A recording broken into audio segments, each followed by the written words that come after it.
खबर शामिल करते हैं बहावलपुर से। मलक सईद चुनर की रिपोर्ट के मुताबिक हासिलपुर, खैरपुर, टामीवाली, कायमपुर, जमालपुर, नूरपुर और इनायतिया और दीगर इलाकों के दूध के सेंटर और घरों में केमिकल पाउडर से दूध बनाकर पूरे पंजाब में सप्लाई जारी है।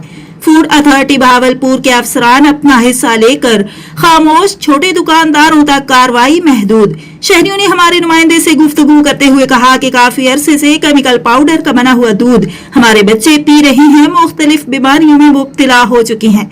कई बार फूड अथॉरिटी के अफसरान को शिकायत भी की, मगर केमिकल पाउडर से दूध बनाने वालों के खिलाफ कार्रवाई ना हो सकी, जिसकी वजह से शहरियों में तशवीश पाई जाती है। शहरियों ने वजीर आला Punjab Usman Buzdar, commissioner Bahawalpur, deputy commissioner Bahawalpur Irfan Kathia से नोटिस लेकर उनके खिलाफ भरपूर कार्रवाई का मुतालबा किया है।